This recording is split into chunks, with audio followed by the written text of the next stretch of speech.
어, 네, 어제 새벽까지 작업을 하고 이렇게 좀 했습니다. 그래서 핸드북에는 없습니다. 핸드북에는 없는 자료고요. 주교사 모임 카페에다가 이렇게 올려드리도록 하겠습니다. 지금 화면을 보시면 색깔로 지역을 구분을 했습니다. 연두색 계통은 갈릴리에서 있었던 일이고요. 노란색 계통은 유대, 예루살렘, 또 베레아 이쪽 지역에서 갈릴리 밑에 지역에서 있었던 사건들이 되겠습니다. 이게 이제 공간적인 배경이고, 다음에 시간적인 배경은 제일 위에 있는 공생의 전 30세쯤 침례시 받으셨으니까 그 공생의 전부터 시작해서 공생애가 시작되어지고 예수님이 공생애 기간을 약 3년 6개월 정도 잡습니다. 그랬을 때 6월절이 그 기준이 됩니다.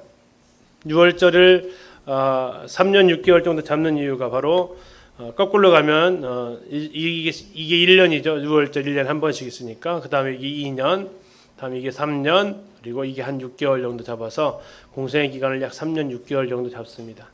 공간적 배경은 갈릴리와 유대로 잡고요. 갈릴리가 북쪽에 있어서 위에다 그렸고 유대가 남쪽에 있어서 밑에다 그렸습니다. 그리고 시간적인 개념은 이게 공통적으로 나타나는 그 시점이 1년을 나누는 시점이 6월절이라서 6월절 1년, 2년, 3년, 4년이라는 의미를 가지고 있습니다. 예수님께서 30세쯤 시험을 받으셨다고 침례를 받으셨다고 누가복음에 기록되어져 있어서 공생의 전 그 시험 받으시는 것까지를 일단 여기다 놓고요. 그 이후에 나타나는 이 사역들이 지금 보시면 알겠지만 예수님이 집중적으로 그분의 사역이 기록되어져 있는 장면이 공생 1년과 2년에는 그렇게 많은 사건이 기록되어지지 않았다라는 것을 이 표를 통해서 한눈에 보실 수 있을 거고요. 총 2년에 대한 기록이 주로 많이 기록이 되어져 있는데 그 중에서 약 1년의 기록을 갈릴리에서, 그리고 이제 나머지 초막절이 우리나라 달력으로 10월 달이고요. 예수님이 돌아가신 6월절이 4월 달에 해당이 됩니다. 그래서 약 6개월 동안에 있었던 일이 이쪽에서 이렇게 밑에 부분을 차지하고 있습니다. 이 부분들을 좀 기억을 좀 하시면 성경이 어디에 초점을 맞추고 있다라는 것을 우리가 기억할 수 있습니다. 또 예수님의 생애에 있어서 이렇게 사복음서를 대조를 해보면 공통적으로 언급하는 부분들이 있어요. 사복음서에 모두 나오는 그 사건들이 있습니다. 우리가 그 사건들이 이제 그만큼 중요하니까 그만큼 언급이 되어져 있다라면 사복음서에 공이 나오고 있는 기록은 무슨 기록이에요? 예루살렘 입성 기록입니다. 예루살렘에 예수님께서 호산나라고 들어보셨을 겁니다. 호산나 다윗의 자손이여 하고 이렇게 나귀를 타시고 사람들이 종려나무까지를 흔들면서 맞이하시는 그 장면이 마태, 마가, 누가, 요한 다 들어가 있어요. 그리고 오늘날 교회에서는 그날을 종려주일이라고 기념하고 지키고 있습니다. 종려주일. 그것은 예수님께서 이제 안식 후 다음 날에 있으셨던 그 일이고, 그래서 그때부터 이제 예수님께서 일주일간 예루살렘하고 베다니를 왔다 갔다 하시면서 그분이 가르치기도 하시고 제자들에게 교훈하시기도 하고 성전에서 논쟁하기도 하고, 그리고 목요일 날 흔히 지금 이제 여기서 말씀드리는 것은 여러 가지 이제 다른 의견도 있지만 지금까지는 공통적으로 그냥 인정하는 그런 날짜 기준으로 말씀드리겠습니다. 목요일 날 초유의 만찬을 하시고 그 밤에 겟세마네 동산에서 제자들과 함께 기도하시다가 가룟 유다의 배반으로 인해서 잡혀가셔서 그 밤에 계속 신문 받으시다가 금요일 날 아침 6시에 예수님께서 빌라도에게 사형 언도를 받으시고 그날 9시에 십자가에 달리셔서 오후 3시까지, 금요일 오후 3시까지 십자가에 달려서 6시간 동안 예수님께서 십자가에 달리셔서 금요일 오후 3시에 그분이 돌아가시고 그 십자가에서 내려집니다. 오후 6시가 되면 날짜가 바뀌어요.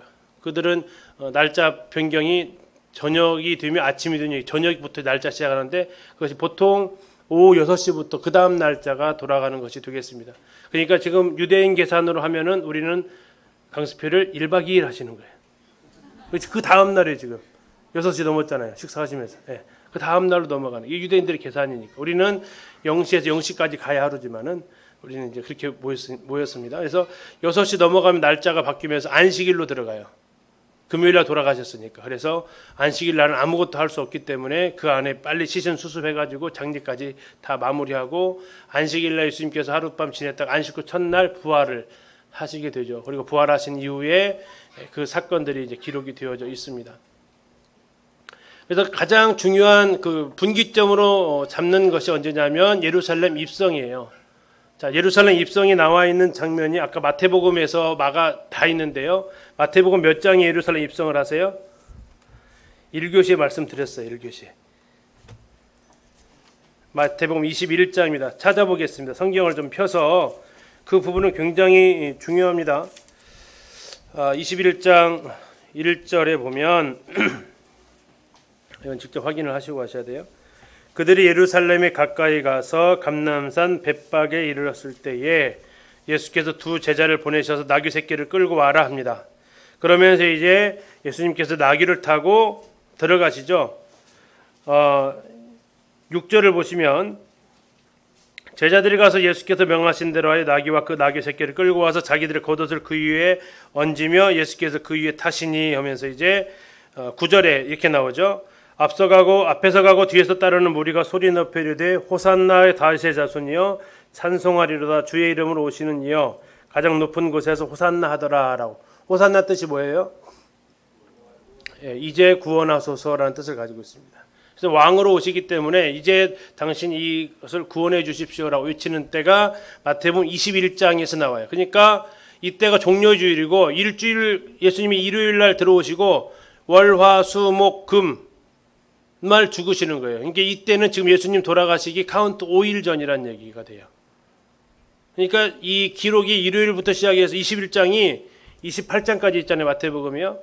이 8장에 대한 기록이 이 종료주일부터 시작을 해가지고 안식 후 첫날까지 가요.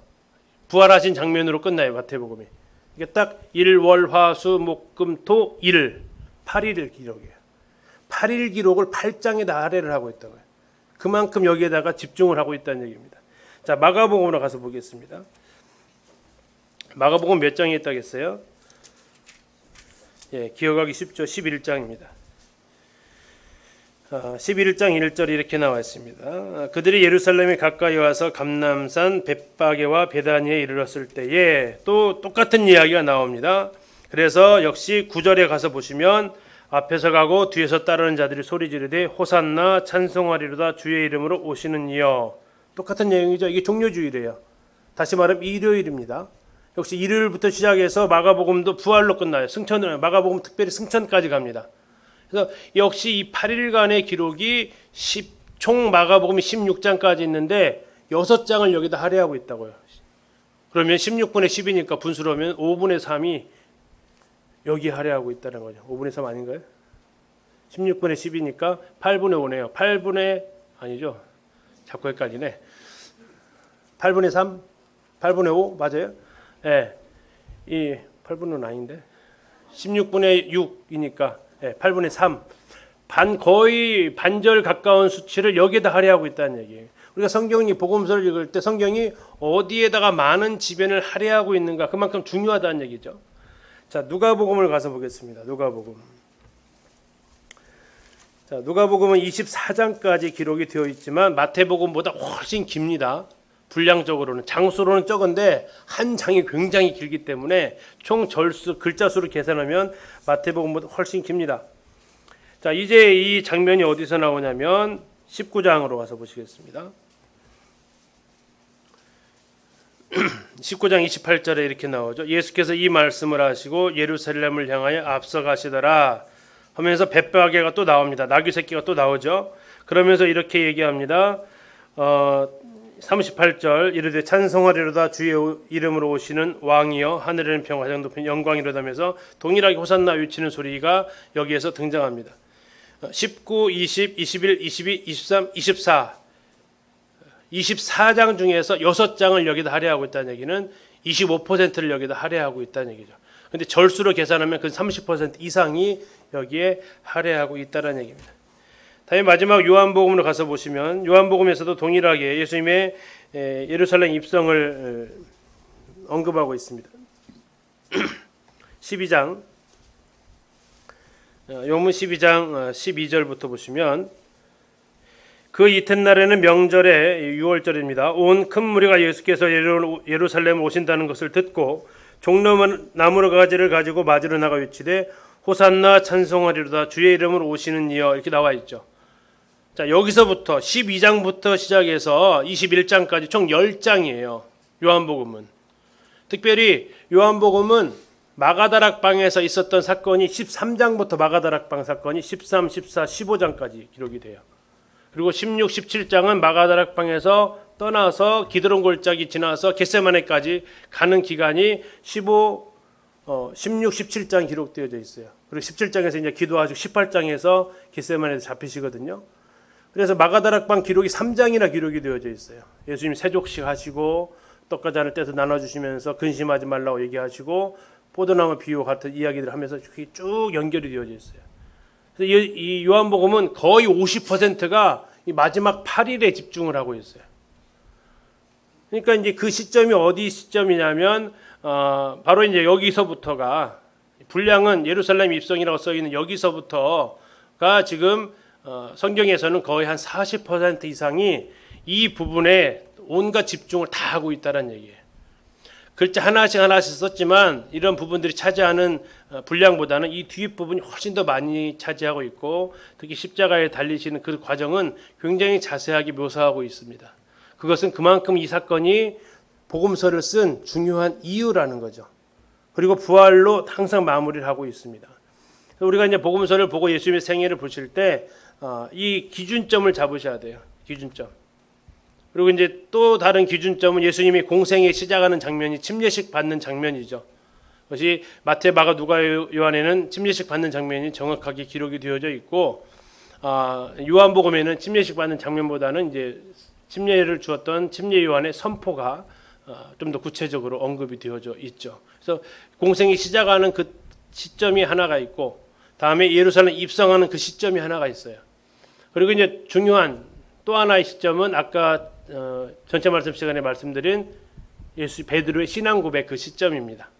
이건 요한복음에는 안 나타나 있어요. 근데 마태, 마가, 누가는 나타나 있어요. 그 이유가 이제 무슨 차이냐? 마태, 마가, 누가복음은 주로 이 갈릴리 쪽에 있었던 일들을 거의 이야기하고 있어요.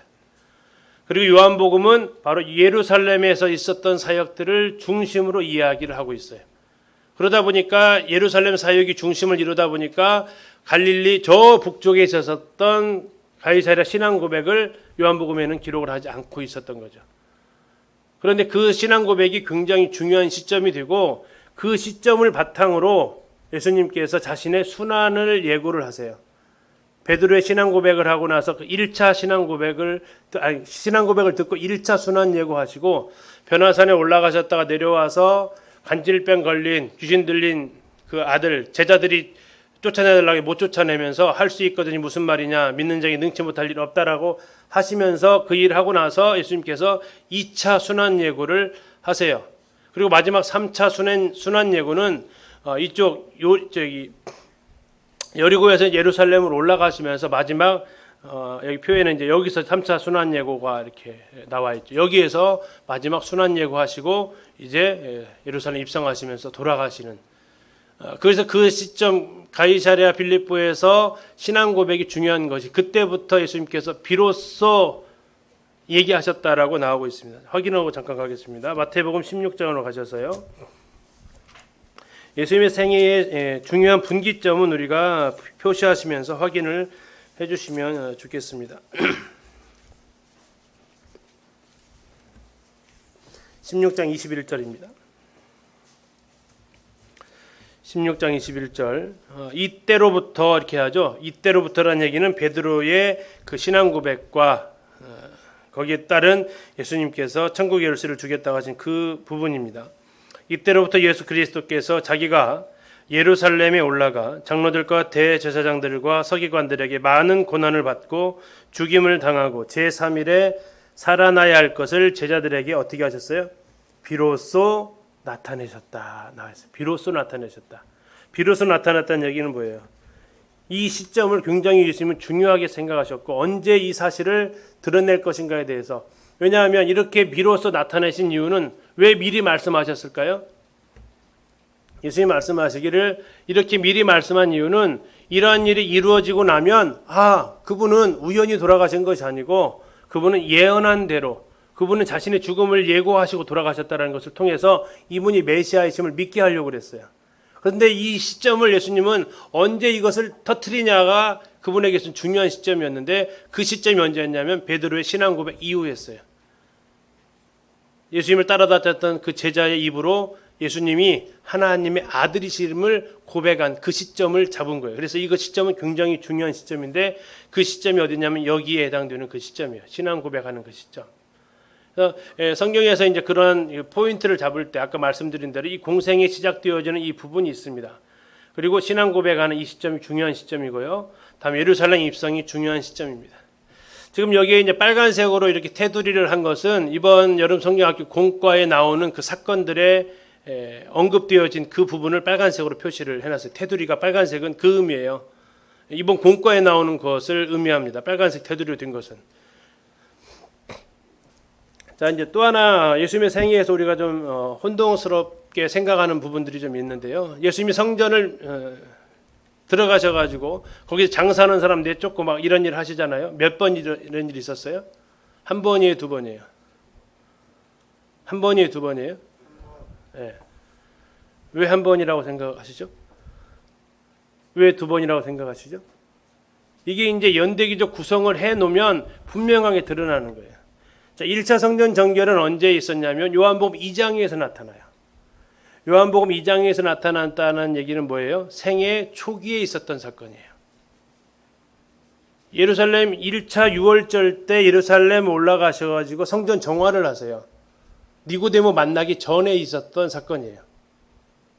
그것이 성경에 요한복음에 한 번 기록되어 있고 요한복음에만 기록되어 있어요. 그 사건은.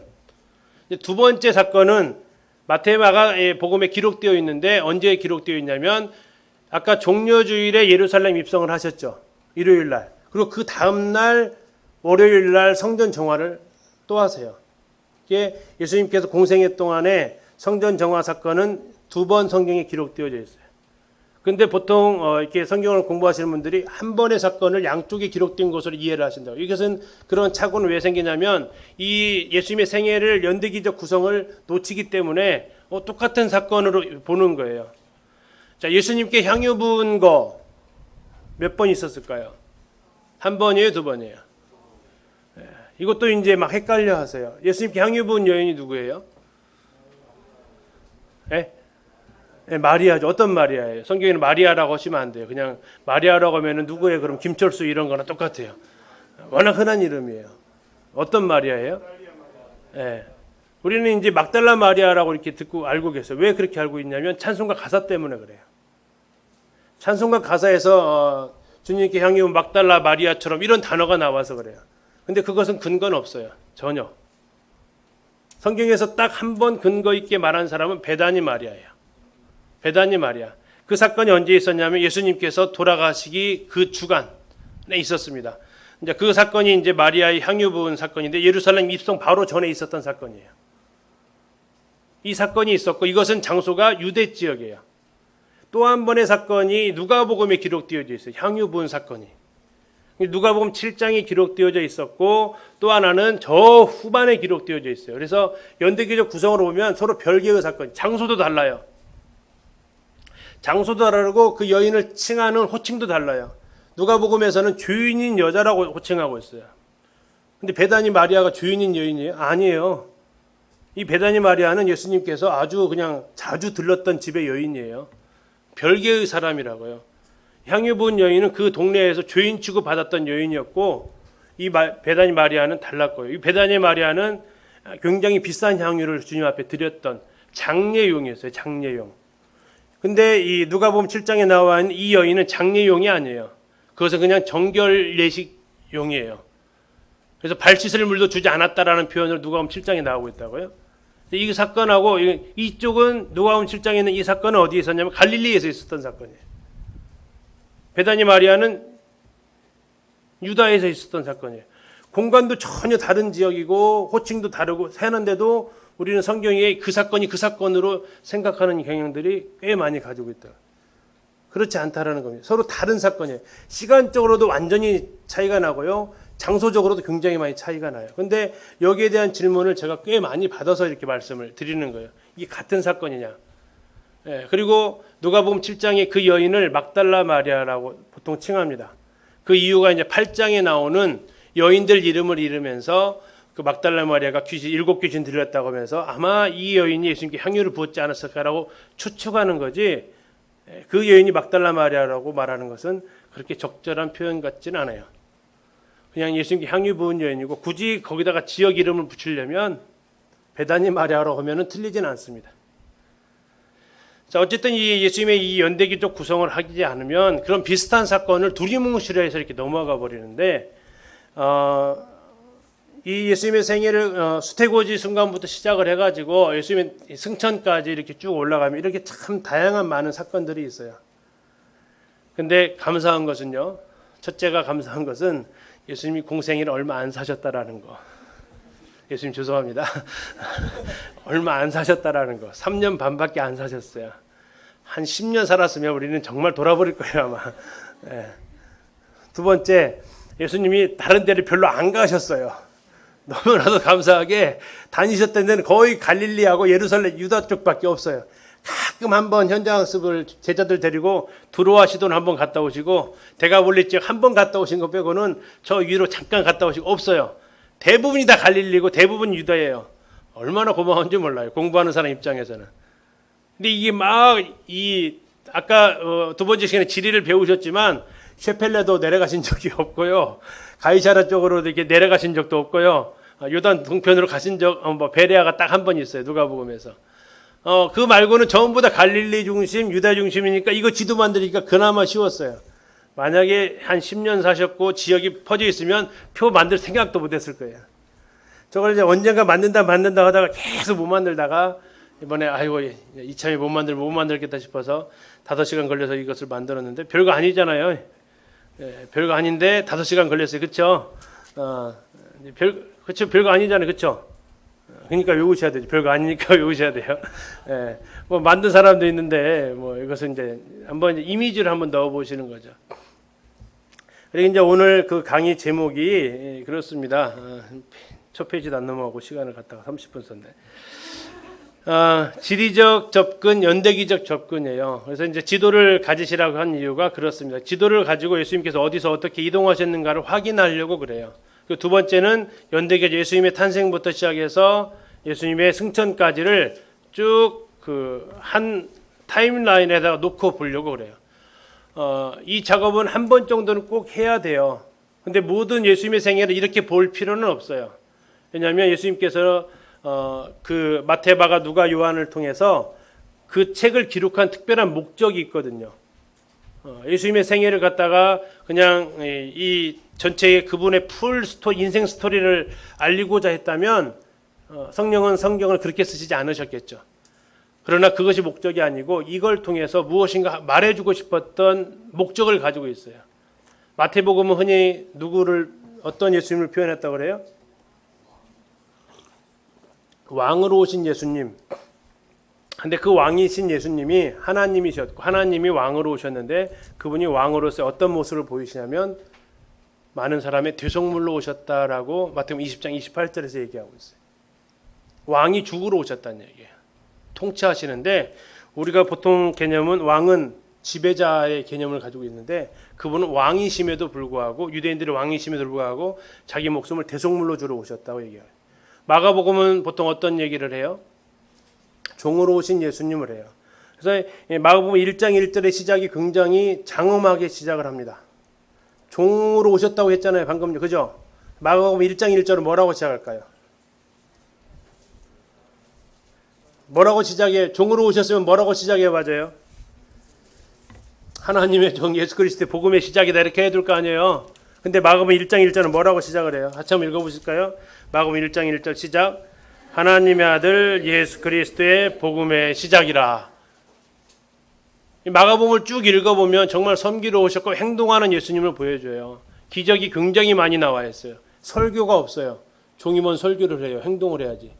기적이 한 20여 가지 나오는데 설교는 딱 비유 설교 5편 빼고는 없어요. 전부 다 행동이에요. 액션이에요, 액션. 이게 종의 전형적인 모습이잖아요.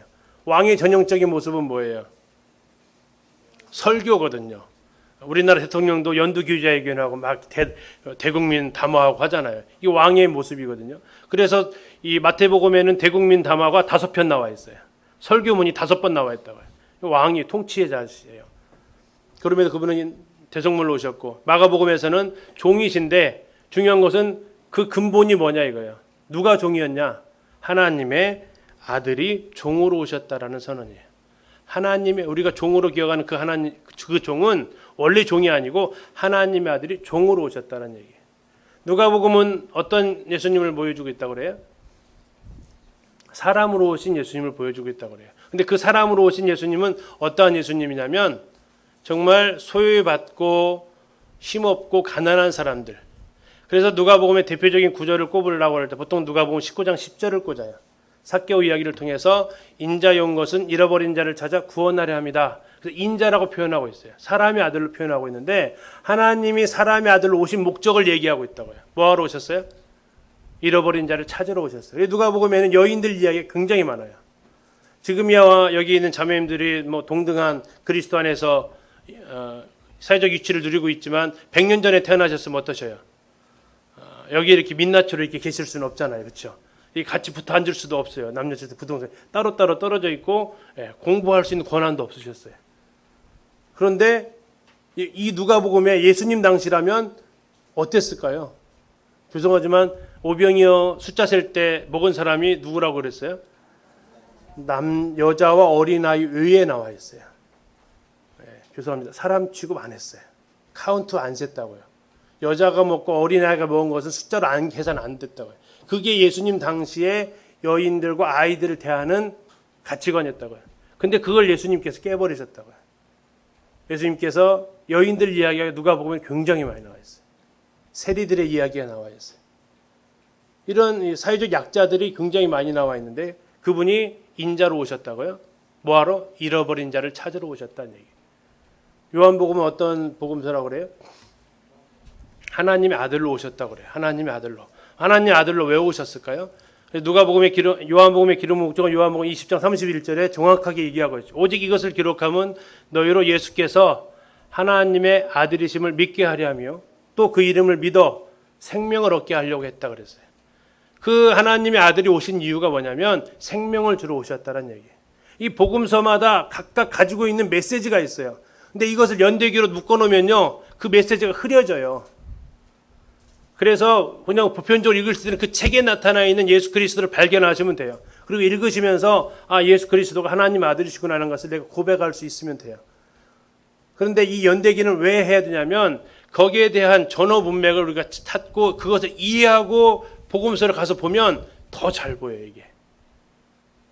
왜 그 예수님의 전체 풀 생애 중에서 마태복음은 그것만 골랐었는가, 마가복음은 왜 그걸 골랐었는가라고 이렇게 그들이 목적을 가지고 예수님의 생애를 가지고 이렇게 끌어오거든요. 그것은 목적을 가지고 있다는 얘기, 이것을 쓴 목적. 그래서 그 복음서를 그대로 읽으면 예수 그리스도를 표현하고자 하는 그 의도대로 읽을 수 있어요. 근데 그것을 더 잘 이해할 수 있게 하기 위해서 지금 연대기적 구성을 하는 거예요. 그래서 사복음서에 다 나와 있는 사건들, 오병이어 기적 같은 경우에는 마태, 마가, 누가, 요한에 다 나와 있는 기적이거든요. 그런 것들 기점이 이제 이것이 성경을 풀어 헤쳐놓을 때 중요한 기점이 돼요. 공통점을 찾으면 되니까. 그리고 예루살렘 입성이 중요한 기점이 되고요. 아까 이제 가이사랴 빌립보 그 신앙 고백이 기점이 돼. 이렇게 이제 하면서 이거 연대기 구성으로 맞출 수 있는데 이 연대기 구성을 이렇게 뭐 보시면 이건 제가 이걸로 보통 책에는 이거 넣어드렸다가 이건 더 안 들어오겠더라고 눈에. 그죠? 눈에 더 안 들어오죠? 더 복잡해 보이죠? 그래가지고 바꾼 게 이거였다니까요. 이거 아까 했던 그거 이거. 그래서 이제 아까보다는 눈에 들어오는 것 같아서 두 개 중에 고르라면 저는 이걸 고를 것 같아요.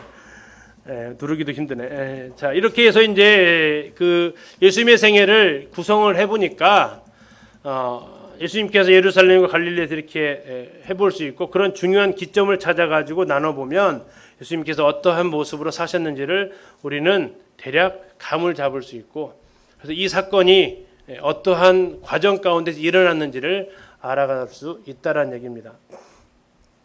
근데 이 부분을 굉장히 어렵지만 이해를 하시면 돼요. 외우려고 하지 마시고 예수님의 공생애를 이해하시려고 하시면 가능해요. 가능한 이유는 제가 해본 게 가능하니까 제가 특별한 사람 아니거든요. 그냥 해보시면 시간은 들어가야 돼요. 시간도 투자 안 하고 이걸 알겠다고 하면은 뭐예요? 도시예요, 도시. 시간은 들어가셔야 돼요. 이것은 심은 대로 거두는 거니까. 그런데 특별하게 이게 뛰어나야 암기력이 좋아야 이력이 좋아야 그러지는 않은 것 같아요. 충분히 가능하세요. 일단은 그 연대기적 접근을 통해서 흐름을 한번 쭉 스토리를 한번 구성을 좀 가서 해보고 이걸 지도하고 연결을 좀 해보도록 하겠습니다. 예수님이 공생이 시작을 하게 되면 이제 수태고지부터 하죠. 녹색은 갈릴리 지역입니다. 나사렛에서 있었던 사역이에요. 지금 지도 찾지 마세요. 나중에 지도랑 같이 갈 거니까. 그리고 예수님께서 이제 호정령이 내려서 베들레헴으로 오셔서 탄생하시고 목자들이 이때 경배를 받습니다. 그리고 할례 예식을 하고요. 아들을 낳았기 때문에 33일 후에 마리아의 정결 예식을 위해서 예루살렘으로 방문해 가지고 시므온과 안나를 만납니다. 그때 제물로 드렸던 것이 비둘기를 드립니다. 비둘기를 드렸다는 얘기는 예수님이 돈이 없었다라는 요셉이 돈이 없었다는 얘기예요. 가난했다는 얘기예요. 그리고 와서 다시 베들레헴으로 돌아옵니다. 이 상황을 보면 호정령이 내려서 왔는데 호적 끝났으면 어디로 가야 돼요? 고향 나사렛으로 가야 되잖아요. 근데 다시 베들레헴으로 온 이유는 호정령과 함께 요셉은 아예 이사를 작정하고 온 것으로 보입니다. 그 이유는 나중에 애굽에서 돌아올 때 나사렛으로 올라가려고 하잖아요. 베들레헴으로 오려고 그래요. 왜? 이미 이사하려고 마음을 작정하고 올 때 내려온 것 같아요. 자, 아무튼 그렇게 해서 동방박사들이 방문을 받고 이때 이제 예물로 준 게 뭐예요? 황금과 유향과 모략을 받죠. 그리고 그 예물은 애굽 피신 생활에 아주 기묘하게 쓰입니다. 아무 아는 사람도 없고 거기 생활해야 되는데 황금과 유향과 모략을 그 여비로 사용할 수 있게끔 되죠. 그러는 가운데서 이제 헤롯이 죽었다는 소식을 듣고 애굽에서 베들레헴으로 오려고 그래요. 오려고 하는데 아이고 산 넘어 산이라고 헤롯이 죽었는데 그 아들 아켈라오가 더 악한 악질이니까 무서워하죠. 그래서 안 되겠다. 베들레헴에 사는 거 포기하고 원래 고향인 나사렛으로 돌아가게 됩니다. 그리고 나서 거기에서 12살까지 예수님께서 자라셨다고 누가복음 2장 40절에 기록이 되어져 있어요. 키가 자라고 지혜가 자라고 사랑스러워하고 하시는 모습으로 12살 때 예수님께서 예루살렘을 방문을 하십니다. 거기에서 이제 랍비들하고 대화하시다가 부모들이 예수님 잊어버린 사건이 발생하죠. 누가복음 2장에 있습니다. 그리고 다시 나사렛으로 올라가셔서 아버지 요셉이 했던 그 목수일을 같이 도우면서 순종하시면서 자라가시게 되고 30세쯤 되셨을 때 유다로 내려와서 세례 요한이 침례 베푸는 곳에 요단강으로 오셔서 침례를 받고 내 사랑 아들이여 기뻐하는 자라는 칭호를 받습니다. 그리고 바로 성령에 이끌려서 유대 광야 바로 옆에 있습니다. 멀리 이동하지 않아요. 요단강에서 바로 유대 광야로 이어집니다. 유대 광야에 가서 40일 동안 줄이시는데 40일 동안 시험을 몇 번 받으셨어요? 정확하게 말하면 3가지만 기록이 된 거지 3번 받지는 않았습니다. 많이 받으셨지만 3가지만 기록되었다고 말하는 것이 좀 더 정확합니다. 3가지가 기록되어 있는데 그 기록은 전부 다 창세기 3장에 나와 있는 아담이 넘어갔던 죄악들입니다. 육신의 정욕과 안목의 정욕과 이생의 자랑, 떡으로 돌로 떡덩이 되게 하라. 육신의 정욕이죠. 다음에 천하만국 보여주면서 경배하라. 안목의 정욕이죠. 예루살렘 성전 꼭대기에서 떨어져라. 이생의 자랑입니다. 명예를 이렇게 하면서 하와가 범죄했던 먹음직도 하고 보함직도 하고 지혜롭게 할 만큼 탐스럽게 됐던 그 시험을 첫사람 아담은 어기는데 마지막 아담은 이것을 승리하시면서 시험이 마무리가 되고 그 시험이 끝나고 나서 이제 세례 요한이 예수님을 향해서 외치죠. 그 중에 세례 요한의 제자였던 안드레와 요한이 예수님을 찾아오게 되고 와 보라라는 얘기와 함께 예수님의 제자로 이제 합류하게 됩니다. 그리고 그 이외에 빌립이라는 인물이 합류하게 되고 또 베드로가 여기에 대해서 합류하게 되고 그 다음에 나다나엘이 합류하게 됩니다. 이게 요한복음 1장에 나와 있는 사건들이에요. 그렇게 5명의 제자를 데리고 가나 혼인잔치로 갑니다. 이 가나 혼인잔치에 간 제자의 숫자가 몇 명이라고요? 5명이라고요. 가나 혼인잔치 그리면서 거기다 12제자 그리시면 성경을 지금 그 분위기 파악을 못한 결과가 된다고요. 아까 말씀드린 대로 그 상황을 아셔야 돼요. 동방박사는 예수님을 어디서 만나요? 마곡간에서 만나요? 아니에요. 어디서 만나요? 집에서 만나요. 완전히 달라요. 박사들하고 동방박사들하고 만난 시점은 최소 한 40일 차이 나요. 그래서 그걸 같이 언급하셔도 안 돼요. 자, 그렇게 해서 가나 혼인잔치에 가서 가는데 왜 가나로 갔냐면 여기가 나다나엘의 고향이에요. 아까 5명 중에 1명 있었죠, 나다나엘이. 거기에 가서 혼인잔치를 하게 되고 그 다음에 가버나움을 가는 이유는 원래 예수님 나사렛 사람인데 가버나움 가는 이유는 이사할 집을 찾으러 가세요. 잠깐 들르십니다. 그리고 이제 6월절이 명절이 되자 예수님께서 갈릴리에서 유턴하셔가지고 유다 쪽으로 내려오세요. 예루살렘이 유다에 있으니까 거기 가셔서 성전 정화하고 그러니까 막 왜 네가 무슨 권세로 하니까 내가 이 성전을 헐라 내가 사흘 만에 일으키리라 하시면서 예수님께서 이제 자기 성전된 몸을 들어서 얘기를 하시고요. 그 사건을 통해서 이제 예수님은 이슈가 되고요. 그래서 이어지는 사건이 3장 요한복음 3장에서 니고데모 만나고 거듭나야 될 것을 얘기하시고 그리고 3장에서 침례 요한이 세례 주는데 예수님 쪽으로 사람들이 점점 더 몰려가니까 침례 제자들이 입이 그냥 한자나 나와가지고 저로 다 데려가는데요. 그러니까 침례 요한이 아주 명언을 남기죠. 그는 흥하여야겠고 나는 쇠하여야 하리라 하면서 침례 요한을 합니다. 그리고 나서 이 침례 요한이 안타깝게도 헤로드 안티파스한테 잡힙니다. 잡혔다는 소식을 듣고 예수님은 다시 이제 갈릴리로 올라가시게 되는데 갈 때 어디를 들리시냐면 사마리아를 들리셔서 사마리 여인을 만나셔 생수에 대한 이야기, 예배에 대한 이야기를 하시면서 사마리아 사람들을 구원하십니다. 그리고 예수님 올라가셔서 갈릴리 가나에 가셔가지고 이 같은 지역입니다. 왕의 신하의 아들을 고치시는데 왕의 신하의 아들이 가버나움에서 오죠. 공간을 초월해서 예수님께서 치료하시고 그리고 나서 예수님은 이제 나사렛에서 가셔가지고 이 사건 앞에서 나사렛에서 배척을 당하세요. 막 밀어뜨려서 죽이려는 사건이 있었고 그래서 예수님께서는 이제 아예 가버나움으로 이사를 하십니다. 이사하셔가지고 중풍병자를 고치시는데 잘 아시는 대로 지붕 뚫고 내려온 사람들 있죠. 그 사건이 이제 그때 일어나게 됩니다. 그리고 나서 이제 명절이 되어서 다시 명절이면 항상 가야 될 곳은 성전입니다. 그래서 예수님께서 베데스다로 가시는데 이 명절이 요한복음 5장에 나와 있습니다. 근데 이 명절이 6월절인지 아닌지는 몰라요. 그런데 그냥 우리가 편하게 보편적으로 그냥 학자들이 다 6월절로 잡습니다. 그래서 6월절로 넣어놓은 거예요. 성경에 기록된 6월절은 정확하게는 3번입니다. 이거.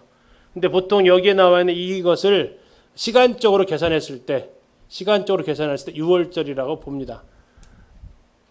그건 나중에 이제 이스라엘 절기 달력을 또 계산해 두니까 그건 이제 거기서 여기 오면 또 이제 엉뚱한 데로 가니까 넘어갈게요.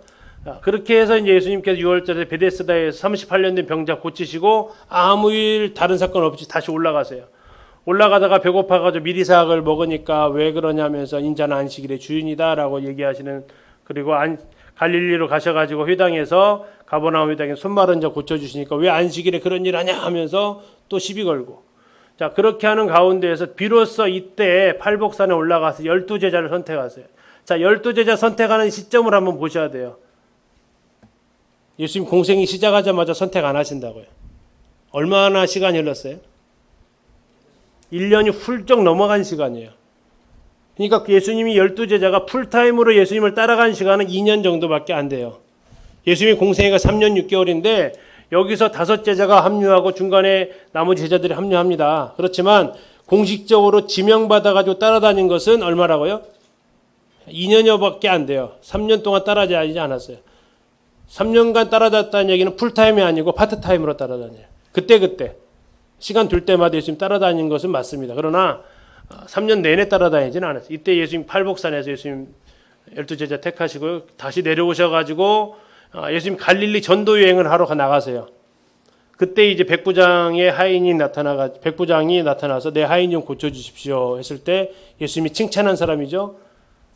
와서 해주십시오 안 하고 말씀만 하십시오 하니까 이만한 믿음 못 봤다라고 칭찬받습니다. 그리고 더 가다가 나인성 과부의 아들을 고쳐주시고요. 향유분 여인 사건이 전부 다 이 세 가지 사건이 누가복음 7장에 나와 있는 쭉 연달아져 있는 사건인데 이것은 갈릴리 1차 전도 사건입니다. 이제 갈릴리 전도 이것을 전도로 잡으면 주로 이제 이것은 기적 중심이죠. 초기의 전도 사역은 그렇습니다. 초기 갈릴리 전도는 기적 중심으로 이렇게 베풀어지고 그 다음에 이제 그 아까 주제 찬송가 나와 있는데 향유분 사건 다음에 이제 그 거라사 땅으로 가시다가 예수님께서 가자고 하셨거든요. 거라사로 가자 하셨는데 폭풍이 일어나고 예수님께서 잠잠하라 하니까 조용해졌고 가셔서 거라사 2,000마리의 돼지떼가 몰사하는 그 사건이 거라사 광인 사건이고요. 그 사람들이 거라사 마을 사람들이 예수님을 환영하지 않죠. 떠나시기를 구하죠. 그래서 다시 배 타고 가버나움으로 오셔서 기다리고 있었더니 누가 기다리고 있었냐면 야이로가 기다리고 있었죠. 자기 딸이 죽게 되었으니까. 그 가는 시점에서 12년 동안 혈류증 걸렸던 여인이 예수님 옷자락을 잡고 그 병이 고침을 받습니다. 그리고 그 사이에 야이로의 딸은 죽었다고 하니까 다시 이 예수님께서 말씀하시죠. 믿으면 된다. 그래서 가셔가지고 야이로의 딸을 살리십니다. 자, 성경에는 예수님이 죽었던 사람을 몇 명 살리실까요? 기록된 것이? 아까 했잖아요. 센스. 3명이면 거의 맞는다니까요. 3명 살립니다. 첫 번째 누구예요? 나인성 과부 아들. 두 번째 야이로의 딸 달리다곰. 세 번째 나사로. 네, 나사로 살리는 거 여기 3번에 기록되어져 있습니다. 2가지는 갈릴리이고요. 한 번은 유다 쪽입니다. 자, 그리고 나서 다시 한번 예수님께서 나사렛 고향으로 가시는데 또 다시 배척을 당합니다. 그래서 그 다음부터는 아예 나사렛을 안 가세요. 그리고 나서 예수님께서 12제자를 통해서 보내시고 그들이 나가서 막 귀신을 쫓아내고 막 이런 기적을 베푸세요. 그들이 기뻐가지고 오니까 예수님께서 와서 잠깐 쉬자 하면서 데려간 곳이 벳사다로 갑니다. 근데 이제 성경에서는 그 시점을 뭐라고 했냐면 이때가 6월절 즈음이다라고 얘기하면서 이 시점에서 이 시점으로 넘어갈 때 아까 여기에서 이 사마리아로 이렇게 가실 때 세례 요한이 잡혔었어요. 안티바스에게. 근데 이때 12제자 파송하시고 오병이어 사건 바로 전에 잡혔던 세례 요한이 헤롯의 생일로 인해서 죽임을 당합니다. 죽임을 당하니까 예수님께서 이쪽 그 가버나움 이쪽은 헤롯 안티파스의 통치구역이에요. 그래서 제자들을 데리고 반대편 건너편으로 벳세다로 건너갑니다. 여기는 헤롯 빌립의 통치구역이에요. 같은 곳이지만 배다른 형제가 다스리는 지역이었어요. 그래서 여기 가서 와서 잠깐 쉬라고 하면서 오병이어의 기적을 베푸십니다. 이 기적은 사복음서에 모두 다 기록이 되어져 있죠. 이때가 6월절 즈음이라고 얘기하면서 마가복음은 굉장히 생생한 기록을 하는데 잔디가 파릇파릇하더라라고 얘기하고 있어요. 자, 이것은 이제 그때 시기로 6월절 그때쯤 되면은 파릇파릇합니다. 지금 이스라엘은 건기입니다. 지금 이스라엘 가면은 파릇파릇한 잔디를 볼 수가 없습니다. 누런 잔디를 볼 수 있어요. 대신 나무는 굉장히 무성합니다. 근데 1월 달에 가면 이게 역전이 돼요. 1월 달에 가면 잔디가 파릇파릇해 올라오기 시작합니다. 근데 나무는 앙상한 가지만 남아있어요. 그래서 저는 여름에 이스라엘을 꼭 한번 가보고 싶어요. 맨날 1월 달에만 가가지고 똑같은 모습만 봤는데 완전 다르니까. 잠시 여담이었고요. 자, 이 오병이어가 바로 6월절 즈음에 있었다는 얘기예요. 왜냐하면 줄 맞춰서 앉았는데 거기가 잔디밭이라고 마가복음을 가서 보실 때 읽을 수 있어요. 그리고 나서 오병이어 그스로 제자들을 다 보내시죠. 예수님이 기도하러 가시고 그런데 그들이 풍랑을 만납니다. 새벽에. 그래서 예수님께서 이제 기도하시다가 무리를 걸어오시니까 유령인가 하고 놀라다가 베드로가 주님 맞아요? 그럼 나 걸어갈게요. 와라 했는데 가죠. 몇 발짝 갔을까요? 몰라요. 모르고 어쨌든 가다가 푹 빠져버리죠. 그러다 예수님께서 믿음인 자가 이제 왜 의심하느냐면서 즉시 손을 내밀어서 건져주시고 어쨌든 베드로는 무리를 걸은 유일한 사람입니다. 베드로 뭐라고 하지 마세요. 우리는 그럴 믿음도 없으니까. 첫발 뛸 믿음도 없잖아요. 그렇죠? 자, 그리고 나서 예수님께서 지금 아까 말씀드린 대로 이 갈릴리 지역의 상황이 그렇게 여의치가 않아요. 예수님은 어차피 6월절에 돌아가셔야 되고 예수님이 정해진 시기가 있는데 지금 상황에서 물론 예수님께서 뭐 능력으로 다 하실 수 있겠죠. 그러나 예수님은 특별하게 자기를 위해서 기적을 베푸신 적은 없어요. 예수님이 하신 모든 기적은 다른 사람들을 위해서 기적을 베푸시지 자기 자신을 위해서는 기적 베푸시지 않아요.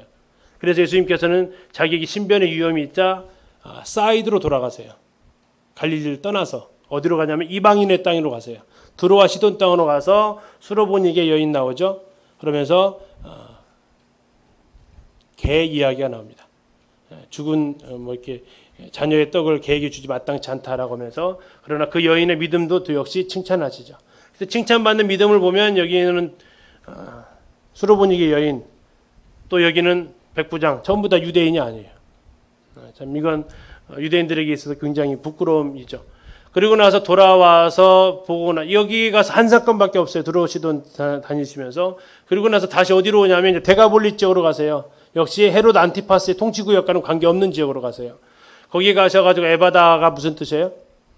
열려라라는 뜻이죠. 그러면서 하시고 7병이어 기적 4,000명 먹이시고 또 오시다 베사다에서 2번 안수한 사건이 있어요. 한 번 안수했는데 뭐가 뭐냐 나무들이 걸어가는데요. 다시 하자 이러면서 한 번 더 안수하셔 제대로 보입니다. 합격하게 해서 돌아가는 사건이 베사다 사후경 사건이 있습니다.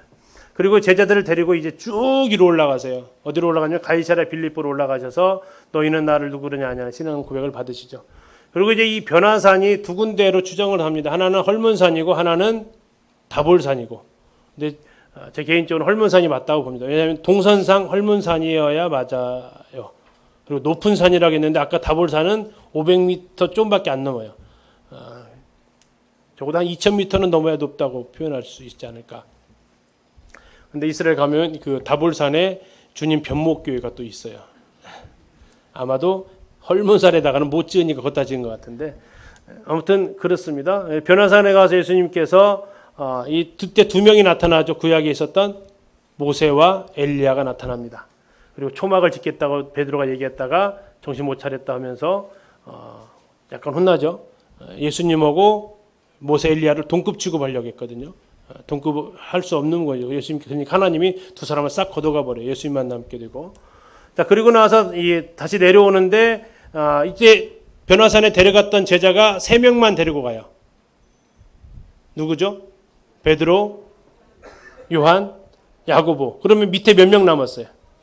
9명 남았어요. 근데 9명한테 사람들이 요청을 한 거예요. 우리 아들이 간질병 걸렸는데 귀신 들렸는데 고쳐주십시오. 근데 9명이 어떻게 됐어요? 못 고쳤어요. 못 쫓아냈어요. 근데 여기서 12제자 파송했을 때는 분명히 고쳤거든요. 귀신이 막 나갔거든요. 근데 안 되는 거예요. 그런데 예수님께서 오셔서 혼 한번 내시죠. 그러면서 이제 왜 못 쫓아냈어요? 기도 위에는 이런 죄가 나가지 못한다 하면서 아마 그들은 기도보다는 한번 했던 가락으로 해보지 않았을까 싶어요. 어쨌든 그렇게 하면서 귀신 들린 소년을 내쫓으시고 가버나움으로 오셔서 베드로한테 고기 한 마리 잡아라. 한 세겔 있을 것이다. 그걸 가지고 너하고 나하고 성전에서 내라.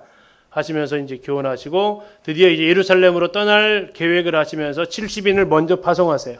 아까 여기 12제자 파송했던 거 나오고 여기 70인 제자 파송이 나옵니다. 그리고 이제 요한복음으로 가서 그때가 이제 초막절로 들어갑니다. 초막절은 10월이에요.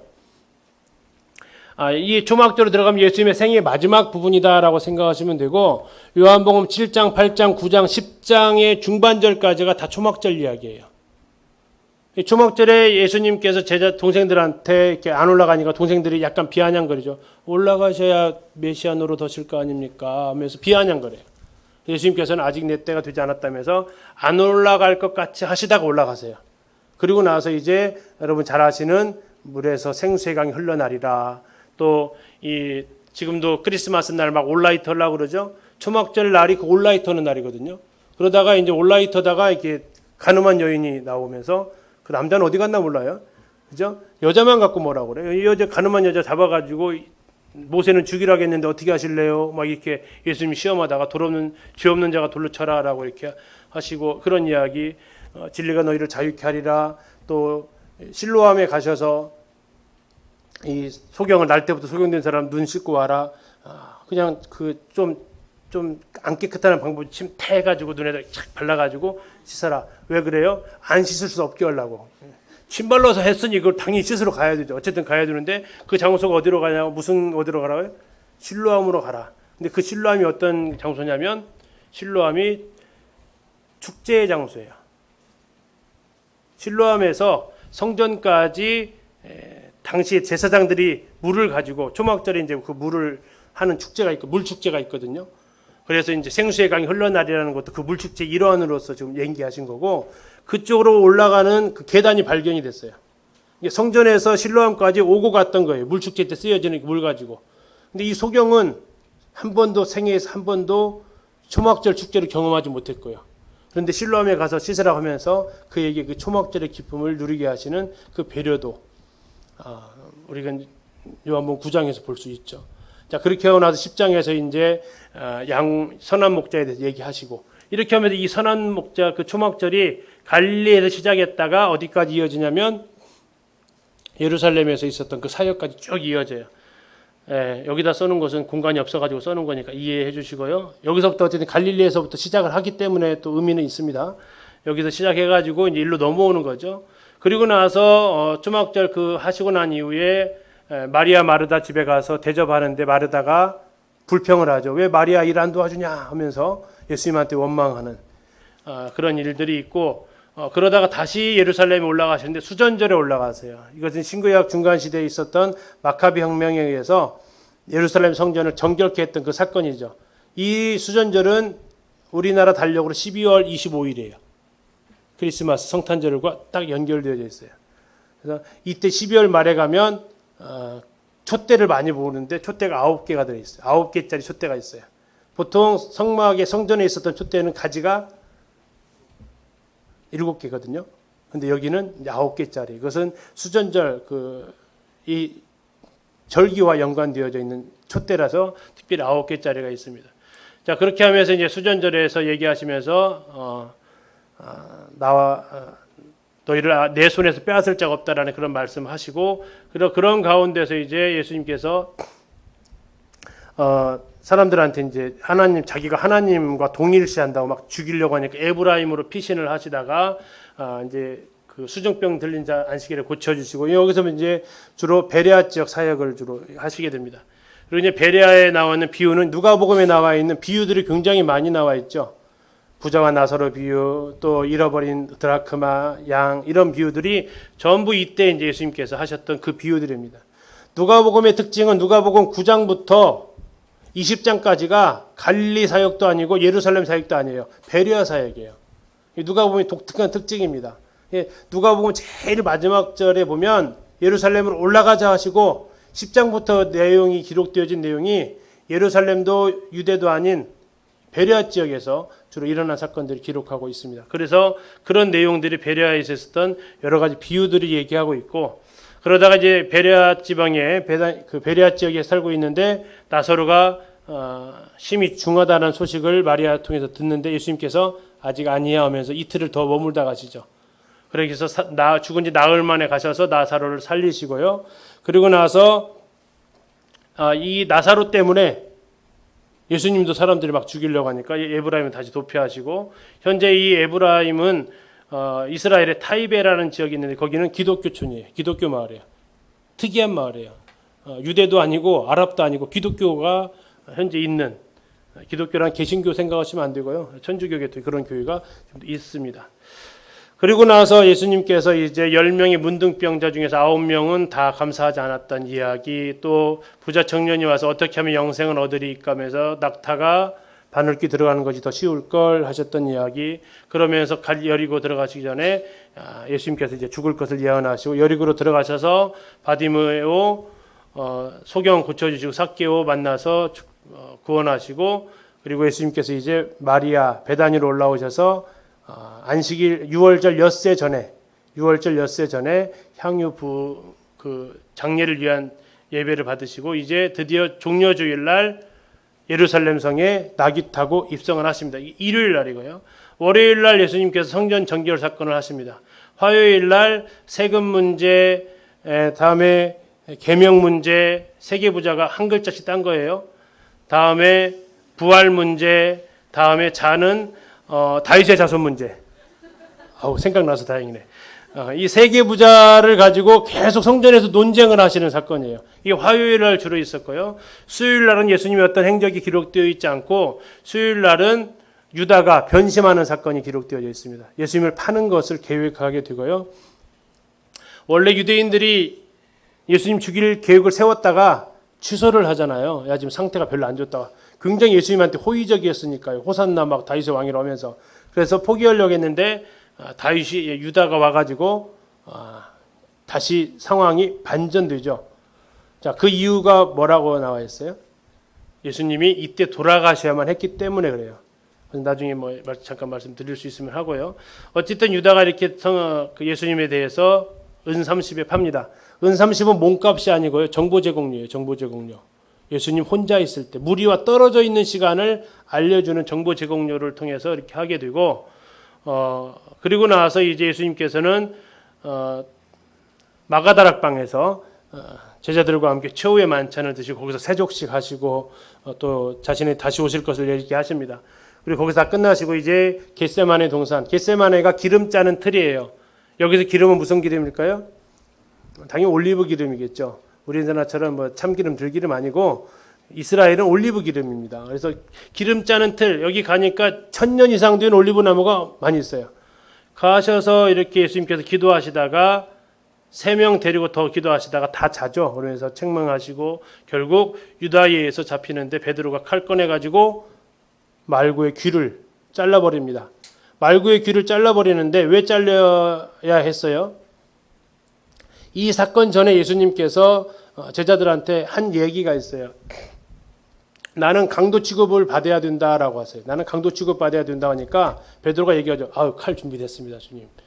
됐다 그러죠. 그 정도면 됐다.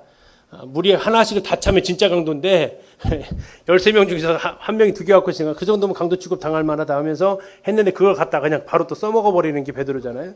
자, 그렇게 하면서 예수님께서 또 그냥 귀 딱 만져가지고 원상복귀 딱 시켜주시고 그리고 나서 예수님께서 이제 십자가에 그날 밤에 잡혀가셔서 베드로가 3번 부인하고 또 거기에서 대제사장들에 의해서 신문 받다가 빌라도한테 갔다가 헤롯한테 갔다가 다시 빌라도한테 왔다가 때려서 놓겠다고 했다가 바나바 풀어줄라 이런 사건들이 계속 이어집니다. 이게 이제 밤새도록 이루어졌다는 얘기예요. 밤새도록 쉬지도 못하시고 그리고 나서 예수님께서 그날 새벽 6시에 사형원도를 받으시고 비아돌로로사라는 그 십자가의 길, 고난의 길을 가시게 됩니다. 그리고 이제 제9시에 예수님께 십자가에 달리셨는데 예수님께 십자가에서 몇 마디 하셔요? 7마디 하십니다. 7마디. 7마디 해보실까요? 첫 번째가 이러시면 안 돼요. 이러시면 안 되고 유언은 청개구리도 지키잖아요. 그렇죠? 청개구리가 유언 지키다가 비만 오면 울고 있잖아요. 이야기 아시죠? 유언은 청개구리도 지키는데 예수님이 십자가에서 유언 7마디 하셨는데 우리는 그것도 기억 못하면 안 되죠. 그죠? 다 모르고 다 이루었다 하나만 알고 계시면 안 된다고요. 다 이루었다는 6번째 말씀인데 그것만 하나만 외우지 마시고 7마디가 나와 있으니까 7마디는 정도는 순서대로 좀 아시고 계셔야 돼요. 안 알려드릴 거니까 찾아서 보십시오. 인터넷 검색만 해도 가상치료 금방 나와요. 우리 예수님에 대해서 아는 것이 많은 것 같아도 별로 잘 몰라요. 이건 아셔야 돼요. 7마디는. 굉장히 의미 있는 7말씀 하셨으니까 십자가에서 얼마나 힘든 가운데서 말씀을 하셨어요. 그러면 그 한마디 한마디가 그냥 하셨던 말씀은 아니겠죠.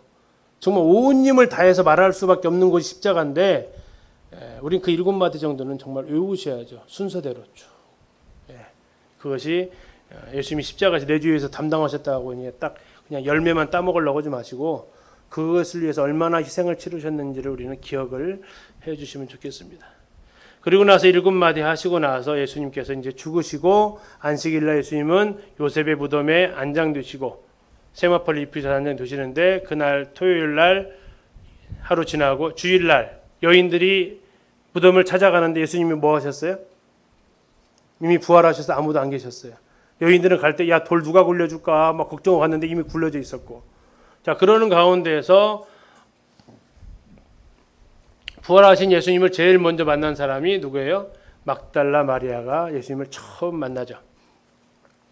그리고 나서 이제 예수님께서 엠마오로 가는 두 제자에게도 나타나시고요. 또 도마가 없을 때 한 번 나타나셨다가 도마는 의심 많은 제자로 이제 평생 지금까지 낙인 찍혔어요. 있을 때 그 자리에 있어야 되는데 이따가 그날 하루 없어가지고 예수님 나는 내 눈으로 보고 믿을 거야. 손가락으로 꼭 찍어봐야 될 거야. 했다가 예수님 나타나 그 다음 날 나타나셔가지고 이제 책망을 하시죠. 너는 본고로 믿느냐? 보지 못하고 믿으면 더 복되다라고 하십니다. 근데 문제는 이게 문제가 아니고 예수님께서 부활하신 다음에 어디서 만나자겠죠? 갈릴리에서 만나자겠거든요. 그런데 예수님 부활하셨다는 소식 들었으면 이 제자들은 전부 다 갈릴리로 가야 돼요. 특별히 예수님께서 부탁을 했거든요. 막달라 마리아한테. 제자들한테 가서 갈릴리에서 보자고 해라. 근데 예수님은 아마 갈릴리 가셨을 거예요. 그분은 공간 이동이 가능하시니까 부활하셨으니까. 근데 기다려도 안 와. 그래서 다시 오셨어요. 너희들에게 평강이 있을지어다 하면서 오셨는데 그 다음 일요일 날 됐는데 또 안 와. 또 오셨어요. 그때 마침 도마가 있었고 그래서 도마한테 옆구리에 넣어봐라고 하시죠. 그리고 나서 겨우 이제 세 번째에 갈릴리 호수에서 만나요. 그게 요한복음 21장 네가 나를 사랑하느냐 그 사건입니다. 자 그렇게 하면서 이제 지상 명령을 예수님께서 하시죠. 너희는 가서 모든 족속으로 제사를 삼아 아버지 아들과 성령의 세례를 주고 내가 너희 분만 모든 것을 지키게 하라라고 하시고 그것은 갈릴리에서 하셨던 얘기고 다시 여러 사람들한테 예수님께서 부활하신 몸을 보여줍니다. 그리고 마지막에 부활하신 후 40일째 되는 날에 감람산으로 다시 오셔가지고 예수님께서 많은 사람들이 보는 가운데서 승천해서 올라가시죠. 그 사건이 이제 사도행전 1장에서 좀 더 자세하게 기록되어 있죠. 천사들이 갈릴리 사람들아 왜 쳐다보느냐? 너희 가운데 하늘로 올려오신 이 예수는 너희가 본 그대로 다시 오시리라 하시면서 예수님이 오시면서부터 가신 사건이 이렇게 마무리가 됩니다. 3년이 지나갔어요. 지금 3년 6개월이. 이런 흐름을 좀 이렇게 좀 기억을 좀 하시고요. 이런 것을 가지고 이제 내 나름대로 스토리를 꾸며 보시고 완성을 해 보시면 좋겠고요. 그리고 이제 이거 파일을 주교사 모임 카페에다 올려드릴 테니까 뭐 하셔야 돼요? 그렇죠. 이게 누르시면서 하나씩 이렇게 이제 하시라고요. 무슨 사건 나오지 하면서 자 시간 나눴습니다. 6월절 가지고 나눴다라는 거. 다음에 갈릴리 사역하고 예루살렘 유대 사역으로 나눴어요. 수태고지부터 1초마다 나오거든요. 1초 안에 대답을 하셔야 돼요. 1초 안에. 이게 어려우시면 거기 애니메이션에 가서 시간을 5초로 변경하실 수 있어요. 5초라도 변경해서 이 흐름을 가지고 쭉 스토리를 구성해 가시라고요. 그러면 예수님의 생애를 내가 이제 그렇게 리마인드 할 수 있습니다. 이걸 뭐 다 할 수는 없고 이제 지도랑 같이 또 가야 되잖아요. 큰일 났네. 10분밖에 안 남았는데. 지도를 잠깐 한번 꺼내 보시죠.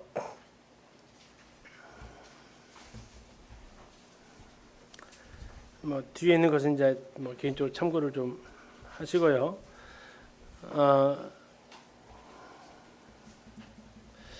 자, 수태고지에 있었던 장소 지금 이제 지도에서 찾아가시면 됩니다. 지금 도화지 그 습자지 한 장 딱 올리시고 표시를 제대로 좀 해 가세요. 공생의 거 지금 종이를 이거 여러 장 받으셨죠? 첫 번째 종이는 공생의 용입니다. 공생의 용. 거기다 써놓으세요. 공생애라고. 그 이스라엘과 요르단 그 글씨 써 있는 그 자리에다가 공생애라고 쓰시면 돼요.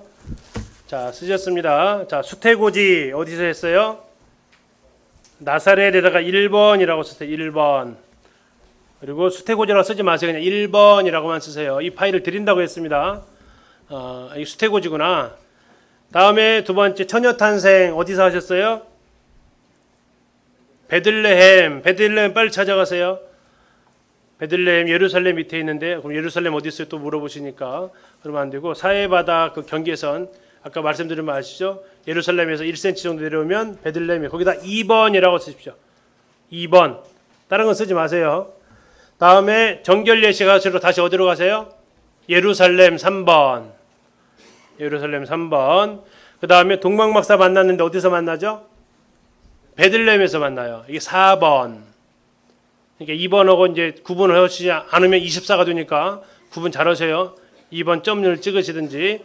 자, 이게 같은 장소에서 좀 여러 개 사건이 일어나서 그래요. 다음에 애굽으로 피신 가시는데 애굽 이집트라고 써 있는 글자 있는 데 있어요. 그죠? 거기다가 5번.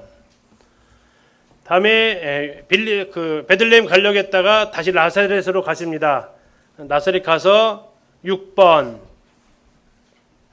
자, 그런데 거기가 아까 지금 1번 써 있기 때문에 구분해서 쓰셔야 되고요. 다음에 12살 때 어디 오셨어요? 예루살렘에 오셨어요. 거기다가 7번. 예루살렘도 지금 하나 더 있죠. 3번 있었을 겁니다. 3번 옆에다가 표시하시고요. 다음에 다시 30살까지 어디서 사셨어요? 나사렛 올라갑니다. 나사렛 숫자가 몇 개 써 있어요? 3개 써 있습니다. 8번. 그러면 1번, 6번, 8번이 나사렛에 써 있겠네. 그죠? 다음에 침례받으러 오셨어요. 어디로 오셨어요? 요단강으로 가셔야 됩니다. 요단강은 어디 쪽 요단강이냐면 거기 출입국 관리소라고 있는 데 있습니다. 거기 여리고 옆에 있는 그쪽 요단강 그쪽에다 잡으시면 되는데요. 뭐 아무데나 하나 잡으세요. 사해바다 바로 위에 쪽에다가 잡으시면 됩니다. 여리고 근처에다 잡으시면 됩니다.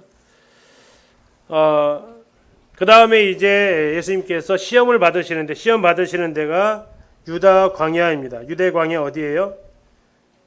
요단강 건너편에 이쪽에 있습니다. 그래서 어디 정도 찍으시면 되냐면 그 여리고에서 예루살렘 그 사이에다가 번호 써놓으시면 됩니다. 예루살렘과 그쪽이 전부 다 유대 광야입니다. 어디 특정할 수는 없고요.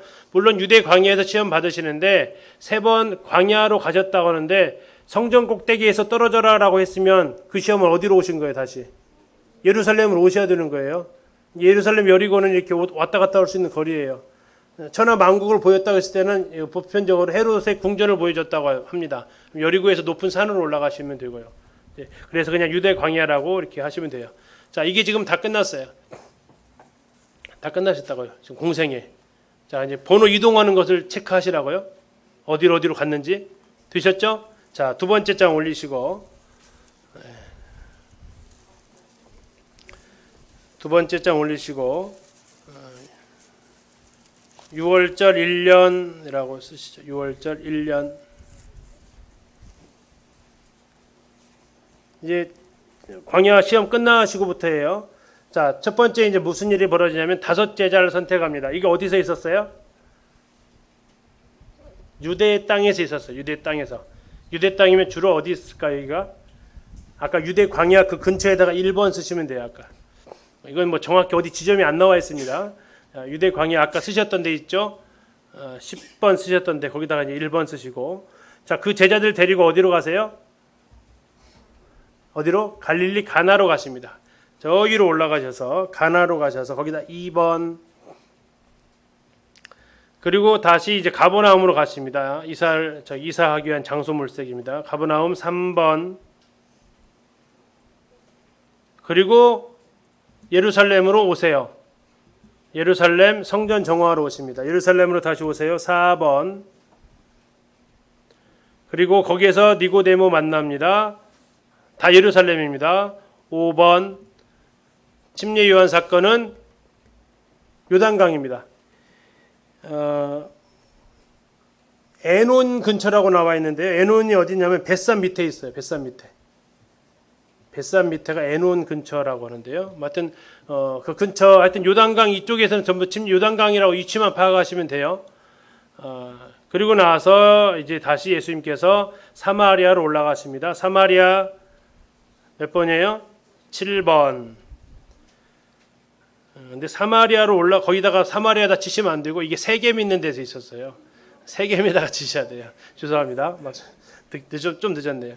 세겜성에 있는 곳에 있습니다. 자, 그리고 이제 다시 가나로 올라갔습니다. 가나로 가셔서 8번 시나의 아들을 고쳐주시고요. 그리고 가버나움으로 다시 갔습니다. 9번 가버나움 이사.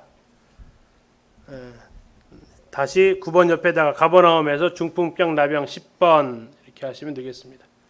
이게 지금 이제 1년 차입니다. 1년 차. 종이 바꾸시고요. 바쁘십니다. 이제 2년 차입니다. 2년 차. 2년 차의 출발은 예루살렘으로부터 출발합니다. 베데스다는 안 나와 있을 거예요. 예루살렘에다 치시면 됩니다. 예루살렘에다 1번. 6월째 2년 차부터 출발합니다. 베데스다 1번 하셨죠? 자, 그리고 나서 이제 올라오는 길에 갈릴리 쪽으로 올라옵니다. 어딘지는 정확하지는 않습니다. 거기서 미리삭 사건이 있고 손마른 자 있는데 가버나움 쪽으로 그냥 가겠습니다. 가버나움에다가 2번 쓰십시오. 미리삭은 그냥 농지이기 때문에 어딘지 모르겠어요. 근데 이제 손마른 자 사건은 가버나움 회당에서 있었습니다. 그래서 가버나움 손마른 자 2번. 다음에 3번 12제자라고 되어 있는데요. 이제 팔복산인데요. 어디쯤이냐면 가버나움 위에 그리고 고라신 중간 이 정도다가 표시하시면 대략 그 근처입니다. 가버나움에서 얼마 안 떨어져 있습니다. 가버나움에서 팔복산까지 걸어서 갈 수 있는 길이니까 그 근처에다 그냥 3번 써놓으시면 돼요. 3번 12제자가 있었던 지역입니다. 다음에 4번 백부장이 하인 고쳐준 사건은 가버나움입니다. 가버나움이 막 숫자를 많이 쓰셔야겠네요. 주 사역이 가버나움이 메인 베이스 캠프니까 그래요. 다음에 5번 나인성 과부 있습니다. 나인이라는 마을이 있습니다. 나사렛 밑에 있어요. 나사렛 밑에 나인에다가 5번 지셨죠? 다음에 향유 부은 여인 어딘지 모릅니다. 근처에다가 그냥 묻어서 그냥 나인 근처에서 묻어서 가겠습니다. 그 근처입니다. 정확히 위치 안 나와 있습니다. 다음에 폭풍 잠잠해지는 거 갈릴리 바다로 올라가겠습니다. 몇 번이에요? 7번. 그리고 이제 거라사로 가셔서 8번 거라사 광인 8번. 그 다음에 다시 가버나움으로 오셔야 돼요.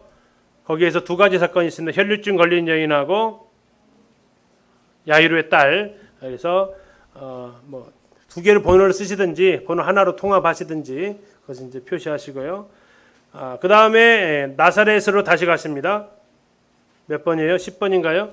11번인가요? 이제 그것은 아까 혈류증하고 달리다 보면 같이 표현했냐 안 했냐 거기에 따라 달릴 겁니다. 나사렛으로 가시고요. 번호는 이어서 쓰시면 되겠습니다. 다음에 12제자 파송은 가버나움으로 다시 오셔야 됩니다.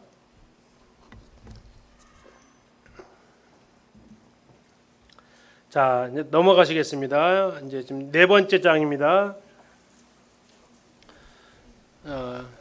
3년 6월절 세 번째입니다. 이때 예루살렘에 올라가셔야 되는데 안 올라가세요. 지금 분위기가 이때가 요한이 죽었을 때라고 말씀드렸습니다. 벳세다로 가겠습니다. 벳세다 오병이어 거기가 1번입니다. 1번 오병이어 기적을 베푸셨고요. 2번 무리를 걸었으니까 어디로 가야 돼요?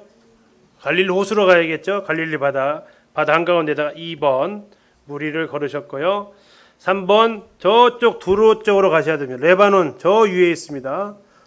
시도는 안 나와 있습니다. 두로 위에가 있는데 두로 쪽에다 그냥 표시하시면 되겠습니다. 얘가 3번 굉장히 바깥 사이드로 돌아가셨죠. 다음에 4번 데가볼리 쪽으로 가십니다. 데가볼리가 거라사 오른쪽에 있는 데가 거의 다 그쪽이 다 데가볼리 지역이에요. 거라사 밑에 정도 이렇게 그 가다라 지방이라고 밑에 있을 거예요. 가다라 찾으셨나요? 가다라 지방이 큰 도의 개념입니다. 그래서 그냥 그 가다라 쪽에다가 그냥 에바다하고 칠병이어를 같이 묶어서 데가볼리로 하겠습니다. 다음에 그렇게 해서 4번, 5번을 하시고요. 다음에 6번은 벳세다로 올라갑니다. 또 위로 올라가네요. 이때 위로 올라갈 때는 걸어서 가지 않고요. 밑으로 내려왔기 때문에 배 타고 올라가요. 예수님께서. 이게 배 타고 남북을 아마 횡단하신 것 같으로 이렇게 보여집니다. 벳세다에 소경 고쳐주시고 더 위로 올라갑니다. 가이사랴 빌립보 7번. 가이사랴 빌립보 7번. 거기에서 신앙 고백을 받으시고 8번 변화산은 헐몬산으로 가겠습니다. 그냥 여기서는 헐몬산 8번. 그래서 주님 변화하시고요. 9번 귀신 들린 소년 내려와서 정확히 어딘지 위치는 모릅니다. 그냥 생략하겠습니다. 가버나움으로 가겠습니다. 가버나움으로 가셔서 성전세 납부 9번 가겠습니다. 가버나움에서 성전세 납부. 다음에 70인 파송도 가버나움입니다. 다음에 초막절로 가자라는 것도 역시 가버나움입니다. 그래서 성전세 납부 70인 파송 초막절은 가버나움에 있었던 그 사건이고 초막절을 됐으니까 예루살렘으로 내려가야 되겠죠. 자, 그래서 마리아와 마르다 사건 베다니입니다. 베다니는 예루살렘 옆에 있습니다. 몇 번이에요? 배 단위가 10번인가요? 11번. 자, 그 다음에 수전제를 지키기 위해서 어디로 가세요? 예루살렘으로 올라가십니다. 배 단위 옆에 예루살렘 있죠? 12번. 거기서 다시 수종병자 든 사건은 회당인데요. 행려하고요. 베레아 쪽으로 가겠는데요. 13번은 베레아가 어디 쪽이냐면 요르단에서 그 왼쪽이라고 써 있는 그쪽이 이제 베레아 지역이다라고 생각하시면 돼요. 아벨 시딤 있죠? 아벨 시딤 찾으셨나요? 그 위쪽에 공간이 좀 많이 비어 있죠? 거기에다 그냥 써 놓으시면 될 것 같아요. 이쪽이 전부 다 베레아가 도 개념이니까 굉장히 넓은 지역 개념이에요. 베레아가. 여기다 쓰시고요. 다음에 나사로 살리는데 장소가 어디예요? 다시 배 단위로 오셔야 돼요. 아우, 정신없게 해드려 죄송한데요. 뭐 제가 온 건 아니고 예수님이 이렇게 사셨으니까 어쩔 수 없어요. 자, 나사로 살리셨고요. 그 다음에 에브라임 도피가 나와 있는데 에브라임 도피는 정확하게 위치가 뭐 이렇게 안 나타나 있을 거예요. 그냥 대략 어느 정도냐면 뭐 베델과 실로 그 사이 정도 되지 않을까 싶은데 정확한 위치는 아직 좀 봐야 됩니다. 이제 아까 말씀드린 대로 여기가 이제 그 지역이 맞으면 지도를 찍을 수 있는 일단 지도에는 단어가 안 나와 있습니다. 그리고 나서 10명의 문둥병자 사건도 그쪽 지역인데 도단 근처라고 지금 성지 전문가들은 얘기해요. 그 위에까지 사마리아까지 올라가셨다는 얘기인데 그냥 생략하겠습니다. 부자 청년도 생략하고요. 자, 3차 순환 예고 점에서 여리고로 가겠습니다. 여리고. 그냥 뭐 특정한 장소가 딱 언급이 안 돼 있어서 여리고 바데메오로 가겠습니다. 여리고 찾으셨죠? 그 다음에 삭개오도 똑같이 여리고입니다. 하나로 묶겠습니다. 자, 마리아 향유 부은 사건은 배 단위로 가셔야 됩니다. 배 단위로 가셔서 향유 부은 사건 합니다. 자, 이제 많이 지저분해졌는데 이제 다 예루살렘이에요. 그 다음부터는 뭐 갈 데도 없어. 예루살렘 입성하셨고요. 성전 정결 예루살렘이고요. 세계보자 논쟁 성전에서 하셨고요. 유다 변심도 예루살렘이고요. 최후의 만찬도 예루살렘이고요. 겟세마네도 예루살렘이고요. 다음에 십자가 달리신 것도 예루살렘이고요. 그 다음에 부활도 예루살렘이고 막달라 마리아도 예루살렘이고 엠마오로 가는 제자가 하나 더 있네요. 추가됐네요. 엠마오로 찾아보시죠. 엠마오. 예루살렘에서 왼쪽으로 가시면 됩니다. 예루살렘에서 왼쪽에 엠마오 있습니다. 몇 번이에요? 뭐 하여튼 번호가 많이 갔어요. 참고하시고요. 그 다음에 다시 예루살렘으로 오세요. 다시 예루살렘으로 오셔서 도마랑 만나시고 이제 갈릴리로 한번 올라갔습니다. 갈릴리 호수로 올라가세요. 갈릴리 호수. 갈릴리 호수로 올라가시는데 대략 어디쯤이냐면 긴네렛 그 근처라고 보시면 되겠습니다. 긴네렛이라 써 있는 그 근처. 그리고 마지막 다시 예루살렘으로 오셔서 승천하십니다. 자, 이렇게 되면 이제 종이가 몇 장 되셨어요? 그 보시고 이제 뒤에 딱 보시고 방법은 그렇습니다. 표시해 놓은 것을 딱 보시고 여기에 일단은 타이틀은 여기에 써 있으시잖아요. 그렇죠? 그러면서 번호 따라가면서 이제 이게 무슨 사건 이렇게 가보시는데 숫자밖에 안 써놔서 모르겠다. 그러면 어떻게 하시면 돼 이제? 이걸 제가 드린다고요. 뭐 성질이 좀 나는 올라올 때까지 못 기다려 그러면 사진 찍으시면 되잖아요. 그렇죠? 그렇게 하셔서 이렇게 보시면서 이렇게 하시면 이게 내 것이 돼요. 근데 이거 써 있는 것은 내 거 아니에요. 내가 직접 해봐야 다 내 겁니다. 아무튼 긴 시간 스토리를 또 다음에 지도를 같이 이렇게 보셨는데요. 이제 나머지 시간은 내가 직접 부딪혀 보는 시간입니다. 제가 도와드릴 수 있는 것은 여기까지인 것 같고요. 정말 예수님의 생애에 대해서 우리가 전체적으로 이렇게 쭉 스토리를 구성해 갈 수 있었으면 제 개인적으로 했던 것 중에서 제일 좋은 것은 잠 안 오시는 분들 계시죠? 불면증? 그러면 출발 수태고지부터 해서 어디쯤 주무실지 모르니까 때로는 신앙고백하다 주무실 수도 있고 때로는 나사후 살릴 때 주무실 수도 있고 이렇게 잠 안 오는데 굳이 자려고 애쓰지 마시고 그걸 계속 떠올려 보시면 쓸데없는 양 세지 마시고 이걸 자꾸 이렇게 반복해 보시면 도움이 되실 겁니다. 자, 그럼 기도하시고 마치도록 하겠습니다.